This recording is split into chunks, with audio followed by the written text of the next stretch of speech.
Hey guys, welcome back to Set Streets and Needs. I'm Chris Bauer. I am in Boston, Massachusetts. Today I am in front of the Presidential Museum and Library for John Fitzgerald Kennedy. He was our 35th president. He was elected in 1960, but his first term was cut short tragically by an assassin's bullet. Thankfully, he was the last president to actually be assassinated in office in our history, so let's hope that remains.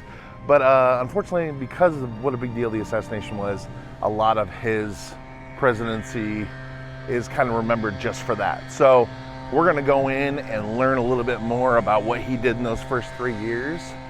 And I'm excited to see the museum, and I hope you guys will join me. Let's travel.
Jr. and Jack.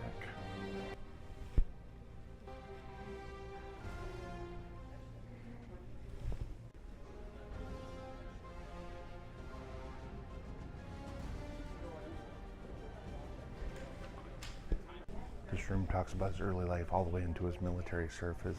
Well, of course, that is one of the highlights of his background is the PT-109, I guess, disaster. The boat he was on in World War II got rammed by a Japanese ship, and he had to lead several of his sailors for like a 6-day swim, basically. Went from island to island before they could finally get found and picked up.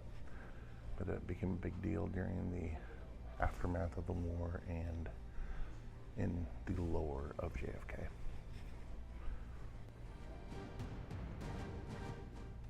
Kennedy family.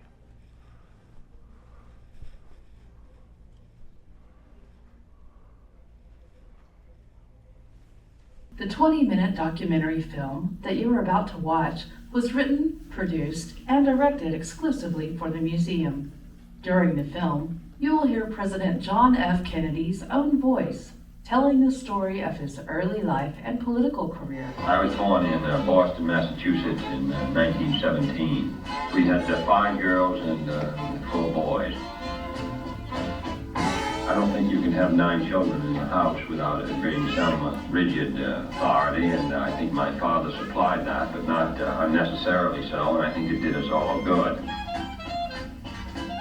I think I've always was interested in history and have spent a lot of time on it, and even at that time was particularly interested in it.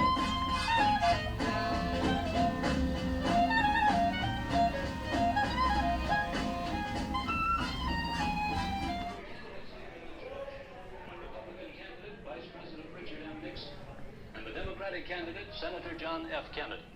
And now for the first opening statement by Senator John F. Kennedy.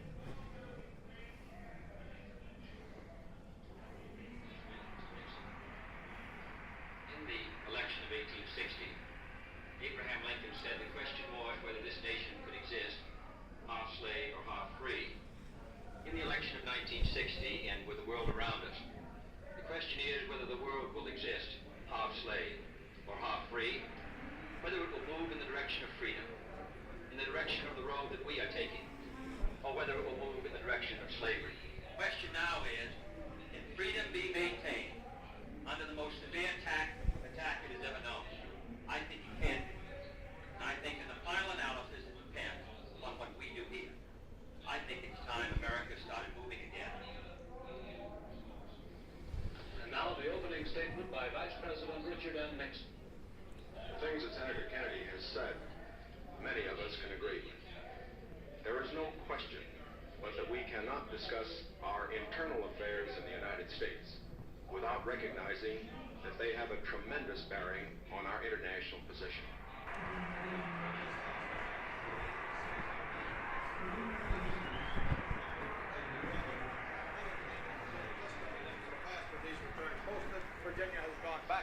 That's cool. This is the election night totals.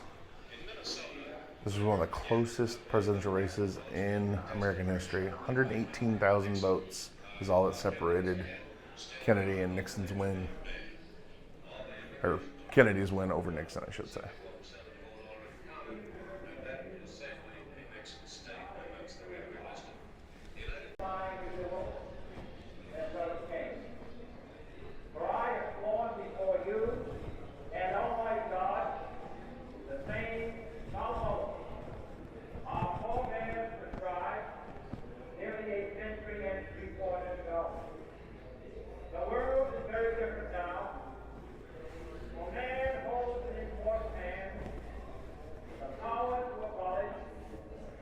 That's cool. This is his speech he read off of on Inauguration Day. And yet the same revolutionary beliefs for which our forebears fought are still in issue around the globe. The belief that the rights of man come not from the generosity of the state. And then he was president, and this is the start of his presidency. Ah, the White House. Wow. That's beautiful.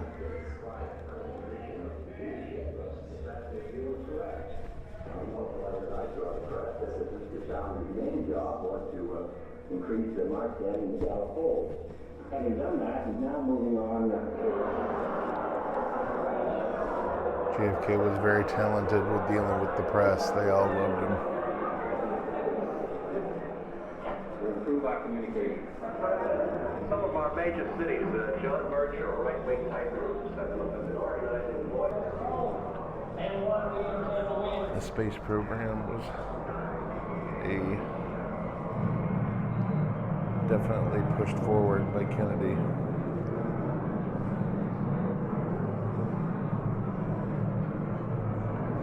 He said famously in his speech that we would have a man on the moon.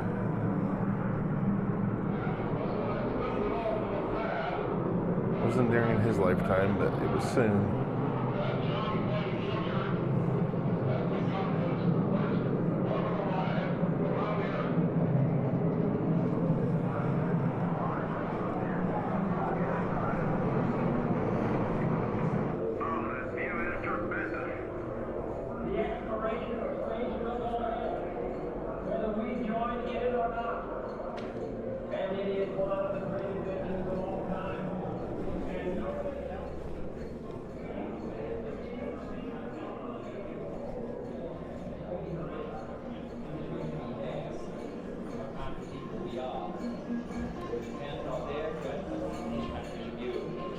The Peace Corps were started by Kennedy. Press them your commitment to freedom, to the advancement of the interests of people everywhere. Signed them into law, 1961, to help create them.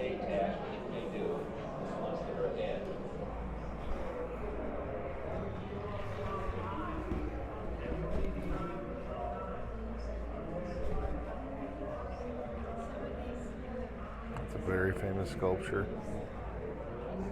It's at the Vatican. Much larger than this one. Very beautiful. So this is the hallway that we're standing in. We're standing in a replica of that hallway. It's pretty neat. Looks like they got it pretty close. Wow.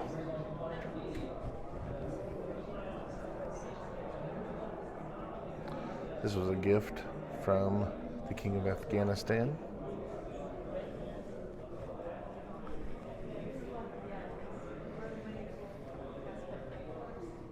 A couple of gifts from Austria.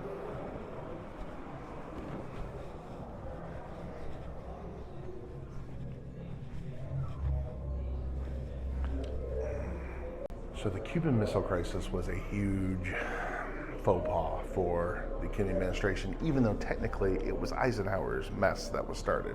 Eisenhower started the year before, or the year of the election. He was on his way out. He basically greenlit the CIA to start training Cubans to take their country back, because Fidel Castro had taken it in 1959, and they wanted to put a more American-friendly regime in, because this is our closest foreign communist neighbor. And once Clinton was in office, he greenlit it, and then it just started falling apart. April 15th or 16th, 1961, the American planes that were painted as Cuban planes, they went and bombed. They were supposed to bomb all the airfields and make Fidel Castro pretty much non-existent, or his Air Force at least, and they missed most of them. And then when the actual invasion started, Castro sent 20,000 troops down to squash them. At the last minute, Kennedy sent 6 more planes to help with the airstrike. They were all shot down because they got there an hour too late because of a time zone miscommunication. Oof. Anyway, it was a big fiasco. Made not only the American government look like they didn't know what they were doing, but the CIA felt like Kennedy had kind of botched it on purpose. That's why a lot of the theories of his assassination were CIA based. And also one of the things that Lee Harvey Oswald, who actually assassinated Kennedy, was up in arms about. So it's an interesting thing that happened that made a big difference in his presidency. Khrushchev and Jackie O. President of Morocco gave that clutch to Jackie O. That's very nice. That looks very expensive.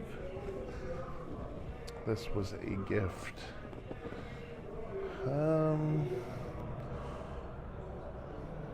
Dahomey? I've never heard of that country.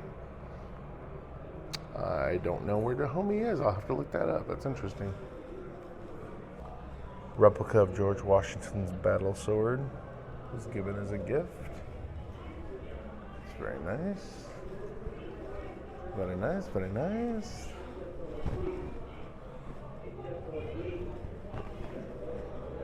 Clearly Jackie O's dress, not JFK's.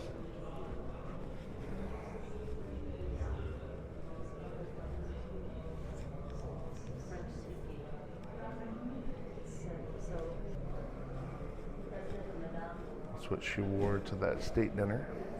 This was one of the place settings from that dinner. It's quite beautiful. Wow.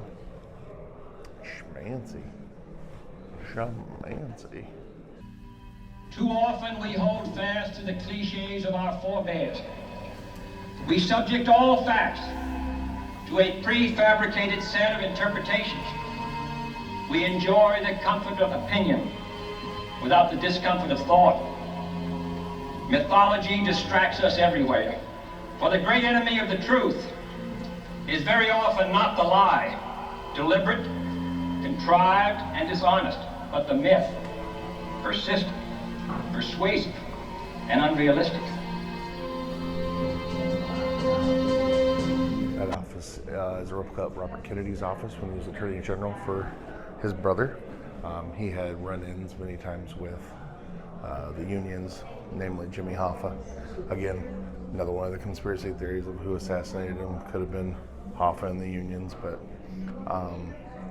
they were all about stopping the unions from being mob-like, and there was a whole hoo-ha about it.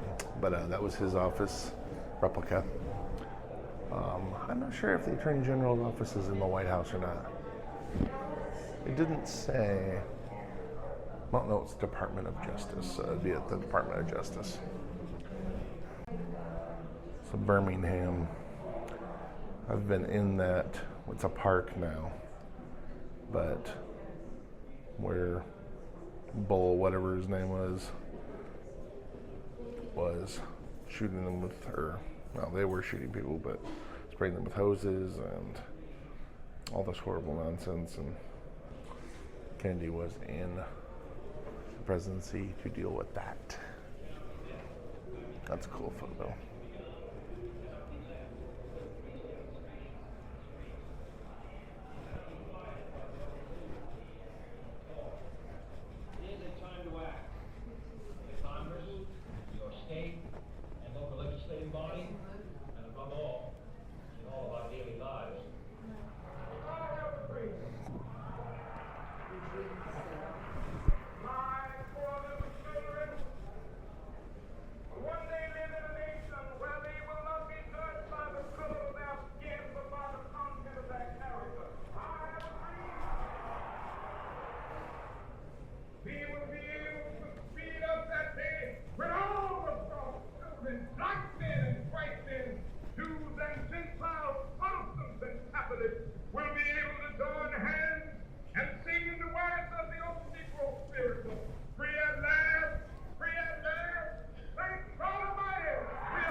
That was a replica of half of the Oval Office, his desk in the Oval Office.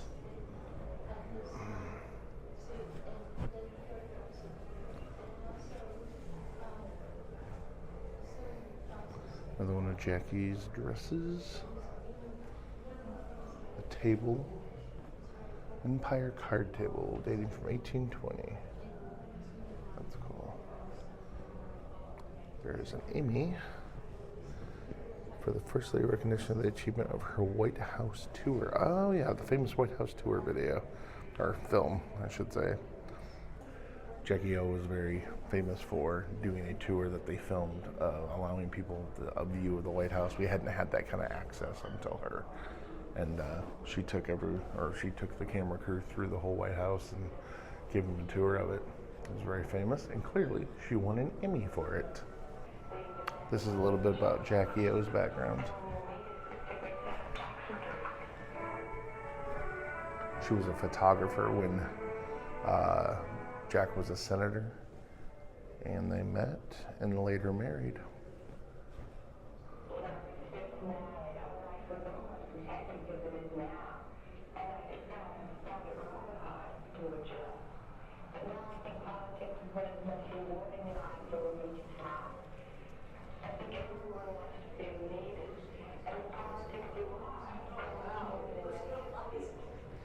She worked for the Washington Times Herald. Started working there in 1952.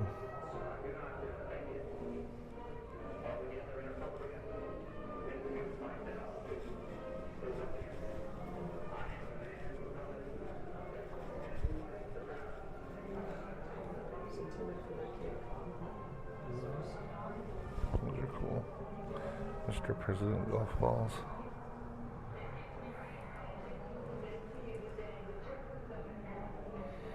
And cufflinks. Ball and club. That was his dictaphone that he would use to do his letters for his secretaries to type up.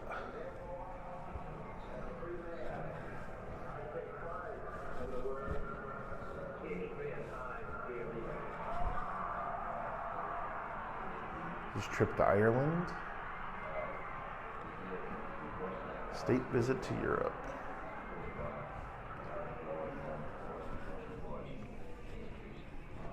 Oh boy. Here we go. The date that will live in infamy. In Dallas, Texas, 3 shots were fired at President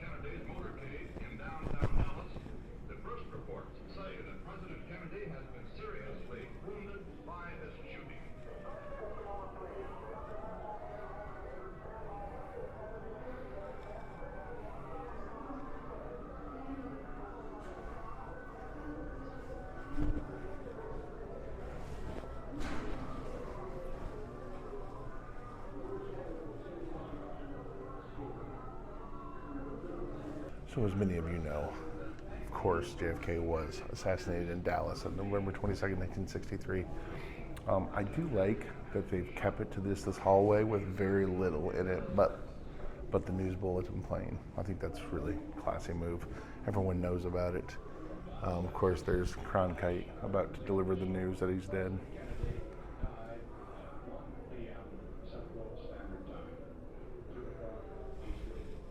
He famously breaks up on the air.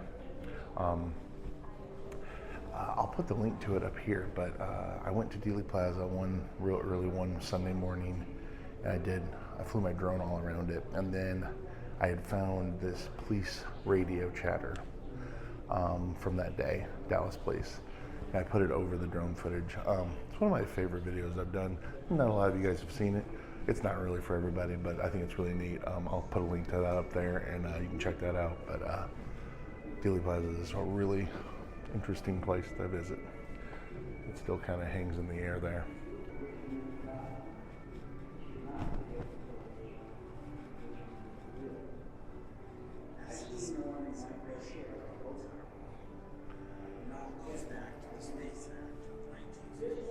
Obviously, he furthered the space program, so NASA is a big deal. Civil rights movement was definitely moved along by his presidency. This is the cause of my life. No hope. His brother Ted.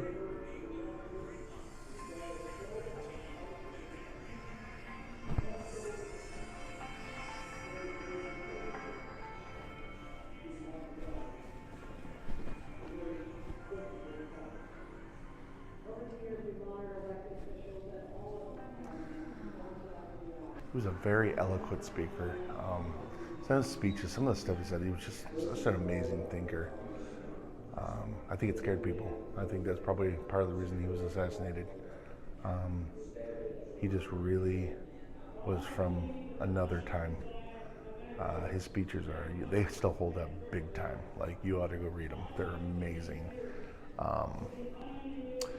And keeping with the tradition, pretty much every presidential library so far I've been to has got a piece of the Berlin Wall. So I'm going to assume all of them do, but we will find out as we continue this tour journey of all the presidential libraries.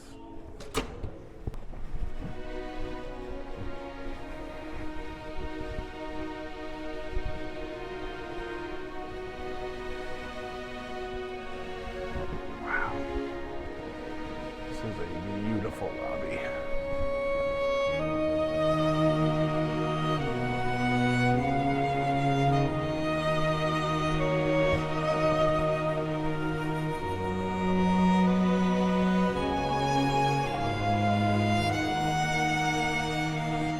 So this is a beautiful lobby. You got the flag up there. These floors up there behind me, that's the actual library portion of the museum. You can, of course, submit for time there if you're researching a movie or The Man or the Presidency or whatever you're wanting to do. They have hundreds of thousands of documents and recordings and everything you could possibly need to learn about John Fitzgerald Kennedy and his presidency. Absolutely beautiful lobby. It overlooks Boston, which is gorgeous.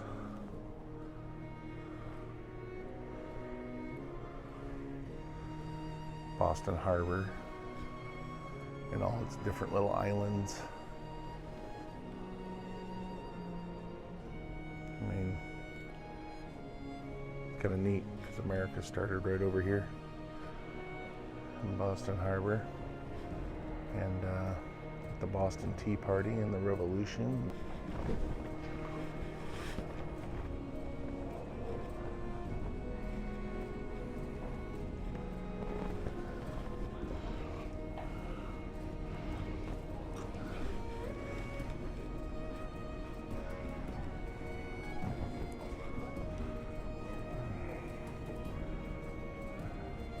I always like getting some of these postcards.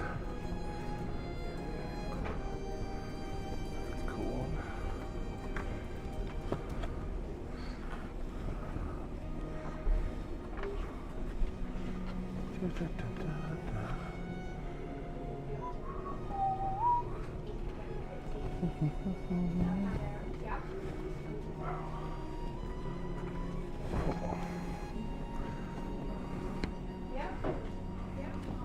up here. I'll bet that's a great book. You all set?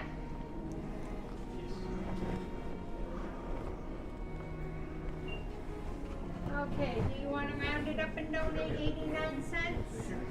Okay, and this is a card. That was part of that video where she showed the White House off.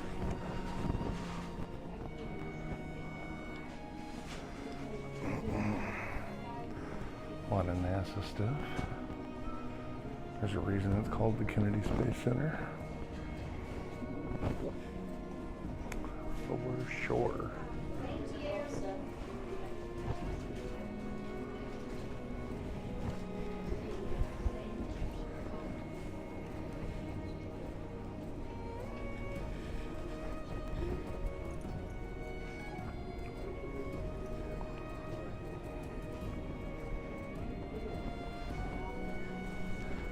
I was kind of hoping for some campaign buttons like I normally like to get, but I'm not seeing any.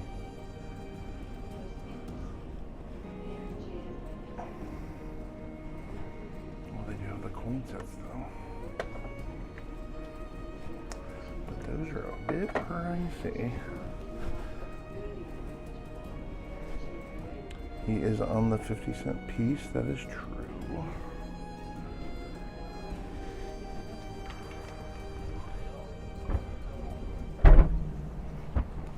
That was a lovely visit. I definitely enjoyed my visit to John Fitzgerald Kennedy's library. Yeah, it's a very cool interactive museum. Beautiful building. I feel like the library portion is probably even bigger than the museum portion, but that's okay. Very nice, right here in Boston Harbor. Definitely recommend coming to visit. Short presidential life, he was only 43, I believe, when he was elected president. I believe he's still the youngest president we've elected. I'm not sure the age of Clinton when he was elected, but either way, just a short 3 years, and it was taken from him. But also, usually the presidents are buried there at their libraries around the grounds, but of course JFK being different in the way he died, his grave is famously at Arlington Cemetery. It is got an eternal flame on it. I've been there several times over the years. Very, very solemn place. Well, Arlington in general is a very solemn place to visit. The Tomb of the Unknown Soldier, Kennedy's grave. There's a list of really cool things to see at Arlington Cemetery in Washington. You should definitely check that out, but that is where he is buried. I'm not sure where Jackie O is buried. She probably is next to him, but maybe not. I'm really not 100% sure because she obviously had a very long life, long after Kennedy was assassinated. So I'm not exactly sure where she's buried, but anyway, that is, so out of the presidential museums, that is, I think, the first deviation that I've seen so far where the president is not buried there so far. So yeah, the library and museum live on right here in Boston, and I think you should come visit it. Thanks so much for watching, guys. We'll see you next time. Bye-bye.